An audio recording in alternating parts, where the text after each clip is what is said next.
नमस्कार। आज बात करेंगे अपने पार्ट 3 पे पहुंच चुके हैं। बाल विकास से संबंधित रीट में कौन कौन से क्वेश्चन पिछली परीक्षाओं में आए हैं। तो पिछले वर्षों में पूछे गए कुछ महत्वपूर्ण प्रश्नों के ऊपर अपने बात कर रहे हैं पिछले 2 दिनों से।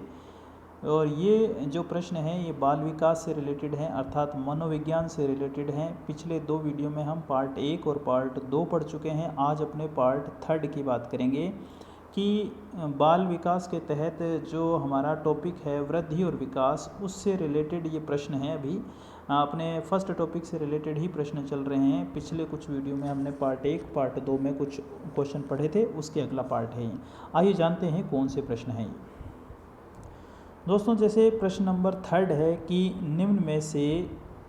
निम्नलिखित में से किस में मूलवर्ती संबंध संवेग से मेल नहीं खाता। तो यहाँ आंसर है दोस्तों संवेदना और आश्चर्य। संवेदना और आश्चर्य का कोई मेल नहीं है। संवेदना और आश्चर्य का नहीं होता, जिज्ञासा और आश्चर्य का मेल है। और दोस्तों ये मूल प्रवृत्ति सिद्धांत दिया था विलियम मैकडूगल ने। विलियम मैकडूगल ने जो मूल प्रवृत्ति सिद्धांत दिया था उसमें इन्होंने 14 प्रकार के संवेग और 14 प्रकार की मूल प्रवृत्तियों का उल्लेख किया था। और प्रत्येक मूल प्रवृत्ति का संबंध जो है, जिसको मूलवर्ती भी कहा इन्होंने, मूलवर्ती या मूल प्रवृत्ति का संबंध, प्रत्येक मूल प्रवृत्ति का संबंध एक निश्चित संवेग से होता है। तो पलायन का भय से है, युद्ध प्रियता का क्रोध से है, अप्रियता का घृणा से है। लेकिन जो सेकंड ऑप्शन है संवेदना आश्चर्य, ये गलत जोड़ा है। यहाँ पर आश्चर्य के साथ होती है जिज्ञासा। तो जिज्ञासा और आश्चर्य का संबंध है, ना कि संवेदना और आश्चर्य का। इसलिए ये सिद्धांत में, इस प्रश्न में उत्तर नंबर 2 है हमारा। तो याद रखना आपको, मूल प्रवृत्ति सिद्धांत विलियम मैकडूगल ने दिया था। अगला प्रश्न है, निम्न में से प्रत्येक के सम्मुख अभिवृद्धि दर्शाने वाले कथन के सामने जी और विकास दर्शाने वाले कथन के सामने डी लिखना है। केमिस्ट्री फर्स्ट ग्रेड 2011 में ये प्रश्न आया हुआ था। फिर दोस्तों सीधी सी बात पूछ रहा है कि जी का अर्थ होता है ग्रोथ यानी कि अभिवृद्धि, और डी का अर्थ होता है डेवलपमेंट यानी कि विकास। तो नीचे 4 कथन दे रखे हैं। आपको लगता है कि जो कथन वृद्धि से रिलेटेड है, अर्थात जो ग्रोथ से रिलेटेड है, उसके आगे जी लिखना है। और जो कथन आपको लगता है कि विकास से रिलेटेड है, अर्थात डेवलपमेंट से रिलेटेड है, उसके आगे डी लिखना है। पहले तो आप अपने ये 1 2 3 4 ऑप्शन है, इनके आगे जी या डी जो भी आपको समझ में आ रहा है वो लिखो। फिर नीचे जाके आपको प्रश्न का उत्तर मिलेगा। जैसे कि पहला प्रश्न है कि एक 6 माह के बालक में दांतों का निकलना। तो दांतों का निकलना 6 माह के बालक में, ये वृद्धि की निशानी है, इसका मतलब ग्रोथ है ये, इसलिए मैंने इसके आगे लिख दिया जी।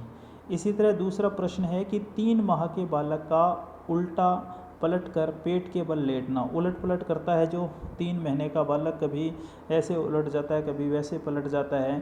तो उलटना पलटना ये जो है उसके डेवलपमेंट को बताता है, यानी कि उसने कोई चीज़ सीखी है और आंतरिक रूप से कोई चीज़ सीखी है इसने, ये डेवलपमेंट को बता रहा है, इसलिए हमने इसके आगे लिखा डी यानी कि विकास। तीसरा ऑप्शन है कि एक शिशु द्वारा उसके आगे लुढ़कती हुई वस्तु पर आंखें केंद्रित कर देना। एक छोटा सा बच्चा होता है, उसके आगे बॉल वगैरह कोई चीज़ लुढ़कती हुई है तो ध्यान से उसको देखने लगता है। तो उसका ध्यान से देखना विकास को दर्शाता है कि ऐसे इस बालक में विकास हो रहा है, ये ध्यान केंद्रित करने की उसमें क्षमता आ रही है। तो ये डेवलपमेंट है दोस्तों। और एक 13 वर्ष के बालक के चेहरे पर बालों का उगना, ये उसकी ग्रोथ की निशानी है। तो ग्रोथ और डेवलपमेंट की बात, वैसे तो टॉपिक स्टार्ट कर दिया है मैंने फर्स्ट टॉपिक से, एक अलग से वीडियो अपने चल रहे हैं जिसमें अपने पूरा रीड का सिलेबस कवर करेंगे। वहाँ पर मैं टॉपिक पढ़ा रहा हूँ और यहाँ पर साथ साथ मैं पैरेलल पिछली परीक्षाओं में आए हुए प्रश्नों के ऊपर भी डिस्कस करता हूँ। तो आज से मैंने वो वीडियो बनाना शुरू कर दिया है, एक वीडियो अपलोड हो चुका है, स्टार्टिंग हुई है कि बाल विकास या बाल मनोविज्ञान किसे कहते हैं, इसके उद्देश्य क्या हैं, इसकी परिभाषाएं क्या हैं। इतना हुआ ये फर्स्ट वीडियो में। और सेकंड थर्ड फोर्थ जैसे भी, यानी कि पूरा सिलेबस जो रीड का है वो हम कवर करेंगे, वो अलग चल रहा है पैरेलल। और यहाँ पर हम बात कर रहे हैं क्वेश्चंस की। तो वृद्धि और विकास के बारे में उस वीडियो में मैं बात करूँगा, वहाँ आप सुन लेना कि वृद्धि और विकास क्या है। वैसे मोटे तौर पे बता दूँ कि वृद्धि जो होती है वो मात्रात्मक रूप से होती है। वृद्धि जब होती है तो उसको मापा या तोला जा सकता है। आकार बढ़ने को वृद्धि कहा जाता है कि कौन कितना लंबा है, किसी का कितना भार है, ये सब वृद्धि के अंदर आता है। और वृद्धि एक निश्चित समय के बाद जाके रुक जाती है। जैसे ही बालक मैच्योर होता है यानी कि किशोरावस्था में पहुंचता है तो उसके बाद वृद्धि रुक जाती है, जबकि विकास जो है वो गर्भावस्था से प्रारंभ होकर जीवन पर्यंत चलता है। जब तक हम मर नहीं जाते तब तक, जब तक हमारी अंतिम सांस होती है तब तक हम कुछ ना कुछ सीखते रहते हैं, वो विकास के तहत आता है। इसलिए वृद्धि तो निश्चित समय तक होती है, परिपक्वता तक होती है, मैच्योरिटी तक होती है, जबकि विकास जीवन पर्यंत चलता है। वृद्धि को मापा या तोला जा सकता है, यानी कि वृद्धि का मापन या तो उसका मापन भी किया जा सकता है, उसको तोला भी जा सकता है। जैसे कौन कितना लंबा है माप सकते हैं, कौन कितना भारी है उसको तोल सकते हैं। लेकिन जो विकास होता है उसका प्रत्यक्ष रूप से मापन नहीं किया जा सकता है। कुछ बुद्धि परीक्षण होते हैं उनके माध्यम से उसको मापा जा सकता है। तो क्योंकि विकास दिखता नहीं है, वृद्धि दिखती है। विकास सीधा नहीं दिखता, प्रत्यक्ष रूप से नहीं दिखता, इसलिए हम उसका मापन नहीं कर सकते। तो यहाँ पर जो ये 4 ऑप्शन है, पहला ऑप्शन है कि 1-6 माह के बालक में दांतों का निकलना, दोस्तों ये ग्रोथ है, यानी कि ये वृद्धि है। 3 माह के बालक का उलट पलट कर पेट के बल लेटना, ये डेवलपमेंट है। एक शिशु द्वारा उसके आगे लुढ़कती हुई वस्तु पर आंखें केंद्रित करना, ये भी डेवलपमेंट है, विकास है। और एक 13 वर्ष के बालक के चेहरे पर बालों का उगना, ये ग्रोथ है। तो इस हिसाब से हमने अपने हिसाब से GDDG ये प्राप्त कर लिया। देखें ये GDDG ये कौन से ऑप्शन में है, तो हम देखते हैं कि ऑप्शन नंबर सेकंड, देखो G फिर D और G, ये चौथे ऑप्शन में हमें मिल रहा है। तो इस तरह से हमें आंसर मिल गया सेकंड। और दोस्तों इस टाइप के जब भी प्रश्न आए तो सीधे ऑप्शन के ऊपर नहीं पहुंचना, आपको नीचे जो उत्तर के लिए 1 2 3 4 ऑप्शन दे रखे हैं इस पर नहीं पहुंचना। पहले आपको खुद उन क्वेश्चन, उन सारी लाइन्सों को पढ़ना है कि आपको देखना है कि खुद एक अंदाज़ा लगाना है कि कौन सी ग्रोथ है और कौन सा डेवलपमेंट, फिर आप आंसर पे पहुंचना नीचे जब आपको सही आंसर मिलेगा। आगे बात करते हैं। अगला प्रश्न है कि मैककिनन द्वारा बच्चों पर किए गए अध्ययन के अनुसार जो बच्चे अपने को समाज की विभिन्न और बदलती परिस्थितियों के अनुसार व्यवस्थित कर लेते हैं वे किस वर्ग से संबंधित हैं।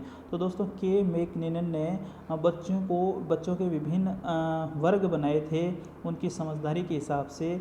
तो यहाँ पर ये पूछ रहा है कि बच्चों पर किए गए अध्ययन के अनुसार जो बच्चे अपने को समाज की विभिन्न और बदलती परिस्थितियों के अनुसार व्यवस्थित कर लेते हैं उन्हें अनुरूपता वर्ग के अंदर रखा था इन्होंने।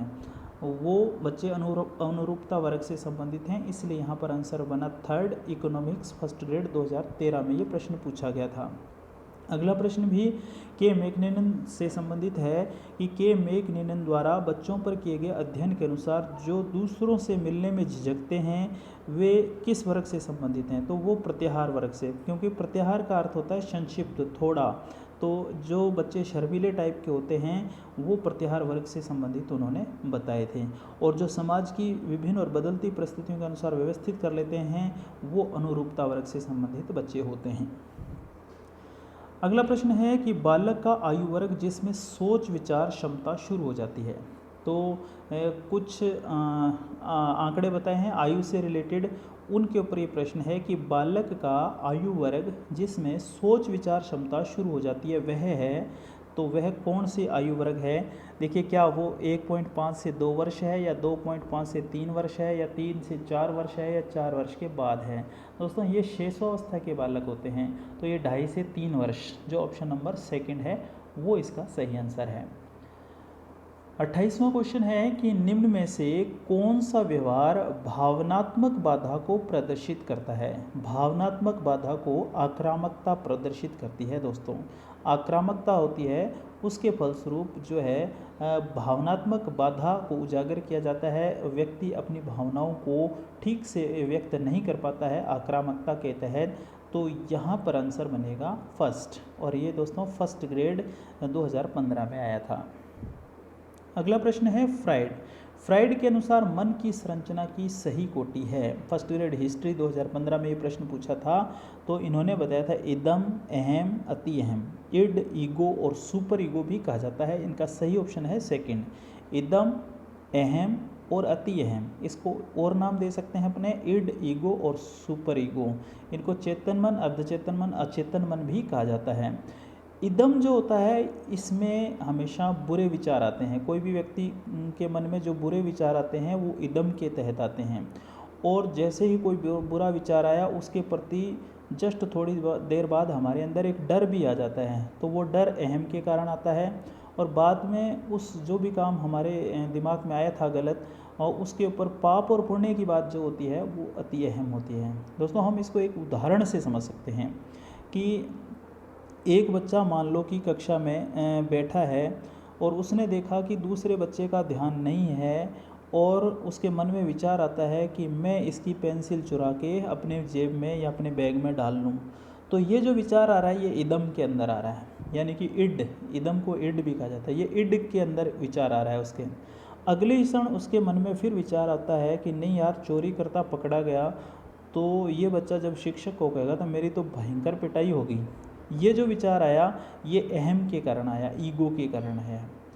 और अगले ही क्षण उसके मन में विचार आता है कि नहीं यार, चोरी करना तो पाप है, चोरी तो नहीं करनी चाहिए। ये उसके अति अहम यानी कि सुपर ईगो के तहत विचार आया। तो गलत काम करने का जब भी विचार आता है वो आपकी इड के वजह से आता है, इड के अंदर आता है। उसके जस्ट बाद एक डर आपके मन में आ जाता है कि नहीं यार, ये काम करने से ऐसे होगा, तो वो अहम के कारण होता है। और जब पाप और पुण्य की बात होती है तो वो अति अहम होता है। अगर आपने और इसको विस्तार से समझें, फ्राइड को इन्होंने मनोविश्लेषणात्मक सिद्धांत दिया था, और इन्होंने कहा था कि जब तक किसी आदमी की सेक्सुअल डिज़ायर्स पूरी होती रहती हैं तब तक उसके व्यक्तित्व का विकास अच्छा होगा, और जब सेक्सुअल डिज़ायर्स पूरी नहीं होंगी तो व्यक्ति का व्यक्तित्व असंतुलित हो जाएगा। पूरा फ्राइड के बारे में हम पढ़ेंगे कहाँ पर, व्यक्तित्व नाम का एक टॉपिक है उसके तहत पढ़ेंगे। इनके दो शिष्य भी थे, एक तो था कार्ल गुस्तेव युंग और एक और थे एडलर। ये इनके दो शिष्य थे जो इनसे बाद में अलग हो गए थे। अगले प्रश्न की बात करें तो मैकडूगल के अनुसार संवेगों की संख्या है। मैकडूगल के अनुसार मैंने आपको पिछले प्रश्न में बता ही दिया था कि 14 प्रकार के संवेग और 14 प्रकार की मूल प्रवृत्तियों का इन्होंने उल्लेख किया था। तो यहाँ पर आंसर होगा फर्स्ट। एरिक्सन के अनुसार एरिक्सन के विकास के सिद्धांत की अवस्थाएं कितनी हैं? एरिक्सन, दोस्तों एरिक्सन ने मनोसामाजिक विकास सिद्धांत दिया था। ये प्रश्न फर्स्ट ग्रेड इकोनॉमिक्स 2015 में आया था। तो एरिक्सन का नाम आया, तो एरिक्सन के विकास के सिद्धांत की अवस्थाएं, तो एरिक्सन ने मनोसामाजिक विकास से सिद्धांत दिया था। यहाँ पर आंसर गलत लगा हुआ है, 7 नहीं, यहाँ पर 8 होगा। इन्होंने जो है 8 अवस्थाओं के बारे में बताया था। 0 से 2 वर्ष की जो अवस्था होती है इसको इन्होंने कहा विश्वास या अविश्वास की अवस्था होती है। अपनों पर विश्वास और गैरों पर अविश्वास, ये 0 से 2 वर्ष की अवस्था में होता है। और 3 से 4 वर्ष में स्वतंत्रता या संदेह की अवस्था कहा है इन्होंने। 5 से 6 वर्ष को इन्होंने आत्मबल अपराध भाव की अवस्था कहा है। 7 से 12 वर्ष को इन्होंने परिश्रम और हीनता की अवस्था कहा है। 13 से 18 वर्ष इन्होंने पहचान, भूमिका और द्वंद्व की अवस्था कहा है। 19 से 35 वर्ष की अवस्था को इन्होंने घनिष्ठता, अलगाव की अवस्था कहा है। और 36 से 55 वर्ष की अवस्था को इन्होंने उत्पादकता, निष्क्रियता की अवस्था कहा है। और 55 वर्ष के बाद की अवस्था को इन्होंने ईमानदारी और निराशा की अवस्था कहा है। इस प्रकार इन्होंने अपने मनोसामाजिक विकास सिद्धांत में 8 प्रकार की अवस्थाएं बताई थी। यहाँ पर ऑप्शन जो है वो गलत लगा हुआ है, 2 नहीं होगा, यहाँ पर आंसर होगा 8। आगे चलते हैं। अगला प्रश्न है, विकास का मनोसामाजिक अवस्था दृष्टिकोण प्रतिपादित किया था। अभी अपने बात कर रहे थे ना कि मनोसामाजिक विकास सिद्धांत किसने दिया था? एरिक्सन ने। तो ये यहाँ पर आई क्या, देखो एरिक्सन इसका आंसर है 4 नंबर क्वेश्चन पे, 4 नंबर ऑप्शन पे, फर्स्ट ग्रेड मैथ 2015 में ये प्रश्न पूछा गया था। अगला प्रश्न है दोस्तों कि विभिन्न अध्ययनों के आधार पर स्पष्ट हुआ है कि जन्म से 2 वर्ष तक बालक का विकास द्रुत गति से होता है एवं धीमा हो जाता है। धीमा कहाँ हो जाता है? 2 वर्ष से किशोरावस्था तक। तो शैशवावस्था, बाल्यावस्था और किशोरावस्था होती है। जब बालक का जन्म होता है तो लड़की का वजन और लड़की की ऊंचाई लड़के की अपेक्षा कम होता है। मान लो एक घर में लड़का पैदा हुआ है, एक घर में लड़की, तो लड़का जो पैदा हुआ है उसका वजन भी ज़्यादा होता है और उसकी ऊंचाई भी ज़्यादा होती है। और लड़की की वजन और लड़की की ऊंचाई दोनों कम होती हैं जन्म के समय। लेकिन बाल्यावस्था में जैसे ही पहुंचते हैं लड़की का वजन भी ज़्यादा हो जाता है, लड़की की ऊंचाई भी ज़्यादा होती है लड़के की अपेक्षा, लेकिन वापस किशोरावस्था में फिर लड़के का वजन और लड़के की ऊंचाई लड़की से ज़्यादा हो जाती है। तो यहाँ पर प्रश्न है कि विभिन्न अध्ययनों के आधार पर स्पष्ट हुआ है कि जन्म से 2 वर्ष तक बालक का विकास द्रुत गति से होता है, यह धीमा होता है। धीमा कहाँ होता है? किशोरावस्था से, 2 वर्ष से किशोरावस्था तक। ब्रिज भी कहा इसको के अनुसार 3 वर्ष का शिशु खुश होता है, गुस्सा करता है। ये क्या है? खुश होना, गुस्सा करना, दुखी होना, ये संवेगात्मक व्यवहार होता है दोस्तों। संवेगों के कारण ऐसा होता है। प्रेम, घृणा, ये सब संवेग होते हैं। भय, प्रेम, घृणा, ये सब क्या होते हैं? आनंद, ये सब संवेग होते हैं। तो संवेगों के कारण ऐसा करता है, इसलिए इसको संवेगात्मक व्यवहार कहा जाता है। अगला प्रश्न है कि बालक का विकास तीव्रगामी होता है। तीव्र कब होता है? जन्म से 2 वर्ष तक, क्योंकि शेषावस्था में विकास बहुत तेज गति से होता है, बाल्यावस्था में धीमा हो जाता है, फिर वापस किशोरावस्था में तेज हो जाता है। तो यहाँ पर इसका आंसर होगा सेकंड। अगला प्रश्न है दोस्तों कि निम्न में से कौन सी विशेषता व्यक्तित्व को सीधे प्रभावित करती है? कौन सी विशेषता? शारीरिक गठन और सामाजिक व्यवहार, मानसिक एवं आध्यात्मिक योग्यता, संवेगात्मक आयाम, अनुभव। यहाँ पर 4 ऑप्शन दिए हैं। फिर नीचे कह रहा है कि नीचे दिए गए कूटों का उपयोग कर सही उत्तर दीजिए। क्या सिर्फ 1 या 1 और 2, क्या 2 और 3, और चौथा ऑप्शन है कि उपरोक्त सभी। तो दोस्तों उपरोक्त सभी यहाँ पर सही आंसर होता है। ये व्यक्तित्व में सभी चीज़ें शामिल होती हैं। 37वां क्वेश्चन है कि निम्न में से कौन सा विकल्प जो प्राय बाल्यावस्था में मानसिक विकास की दशा को नहीं दर्शाता? बाल्यावस्था में मानसिक विकास को मानसिक स्वतंत्रता नहीं दर्शाती। यहाँ पर सही आंसर होगा फर्स्ट। अगला प्रश्न है कि बालक में संवेगात्मक परिपक्वता का प्रतीक निम्न में से कौन सा विकल्प नहीं है? सामाजिक परिपक्वता का विकल्प नहीं है, तो अपने दोषों को प्रकट करने का भय। यहाँ पर जो है ये सही आंसर है। प्रश्न क्या था कि बालक में संवेगात्मक परिपक्वता का प्रतीक निम्न में से कौन सा नहीं है? अगर संवेगात्मक परिपक्वता होती है, मैं सामाजिक परिपक्वता बोल रहा था, तो बालक में संवेगात्मक परिपक्वता का प्रतीक, संवेग क्या होते हैं? भय, प्रेम, क्रोध, पीड़ा, ये संवेग। तो संवेगों की परिपक्वता तो तब होती है ना जब आप अपने संवेगों को प्रकट कर लेते हैं, लेकिन ये कह रहा है कि बालक में संवेगात्मक परिपक्वता का प्रतीक निम्न में से कौन सा विकल्प नहीं है? अपने दोषों को प्रकट करने का भय। तो ये यहाँ पर गलत आंसर है, सही आंसर है यहाँ पर, क्योंकि संवेगात्मक परिपक्वता होगी तो बालक जो है अपने दोषों को प्रकट कर सकता है, भय नहीं होना चाहिए उसके अंदर। अगर अपने दोषों को प्रकट करने का भय है, इसका मतलब संवेगात्मक परिपक्वता नहीं है उसमें। तो ये यहाँ पर सही आंसर होगा। अगला प्रश्न है कि निम्न में से कौन सा विकल्प मानसिक विकास के साथ संबंधित नहीं है? निम्न में से कौन सा विकल्प मानसिक विकास के साथ संबंधित नहीं है? तो दूसरों पर निर्भरता, ये मानसिक विकास से संबंधित नहीं है। मानसिक क्रियाओं की तीव्रता, कल्पना की सजीवता, सीखने की प्रक्रिया में तीव्रता, ये सब तो मानसिक विकास से संबंधित हैं, लेकिन दूसरों पर निर्भरता जो है ये मानसिक विकास से संबंधित नहीं है। अगला प्रश्न है दोस्तों कि एरिक्सन द्वारा व्यक्तित्व विकास के सिद्धांत में दिए गए मनोसामाजिक विकास के स्तरों में से कुछ उनसे संबंधित द्वंद्व के साथ नीचे दिए गए हैं, किस विकल्प का कथन गलत है? तो जन्म से 1 वर्ष तक विश्वास बनाम अविश्वास की अवस्था, अभी पीछे मैंने बताया आपको, और 6 से 11 वर्ष तक परिश्रम बनाम हीनता की अवस्था ठीक है। 12 से 18 वर्ष तक अभिज्ञान और बनाम भूमिका दुविधा होती है, ये भी ठीक है, लेकिन 4 से 5 वर्ष तक प्रतिष्ठा बनाम नैराश्य ये नहीं होता है 4 से 5 वर्ष में। यहाँ तो ऑप्शन में 4 से 5 वर्ष दे रखा है, तो यहाँ पर ये होना चाहिए था आत्मबल अपराध भाव की अवस्था, ये सही आंसर था। इसके साथ यहाँ पर दूसरा जोड़ा जो है ये गलत है। दोस्तों अगले प्रश्न की बात करें तो कोल के अनुसार बालिकाओं के लिए पूर्व किशोरावस्था काल है। बालिकाओं के लिए पूर्व किशोरावस्था का काल कौन सा है? यहाँ पर इस प्रश्न की बात करें तो दोस्तों किशोरावस्था वैसे तो 12 से 18-19 साल की होती है, लेकिन प्रारंभिक किशोरावस्था लड़कों में तो होती है 12 से 15 साल और लड़कियों में जो होती है 11 से 14 साल प्रारंभिक किशोरावस्था। और जो पूर्व किशोरावस्था होती है वो 15 से 17 साल होती है और उत्तर किशोरावस्था 17 से 19 साल होती है। तो कोल के अनुसार बालिकाओं के लिए पूर्व किशोरावस्था का काल होता है 11 से 12 साल पूर्व किशोरावस्था। भाषा का संबंध निम्न में से मस्तिष्क के किस क्षेत्र से संबंधित है? तो दोस्तों ब्रोका से संबंधित है। ब्रोका से संबंधित है भाषा का संबंध। ये मस्तिष्क के भाग हैं अलग अलग, और ब्रोका से संबंधित होता है भाषा का संबंध। तो संवेग की प्रथम सामान्यतः विशेषता दिखाई देती है।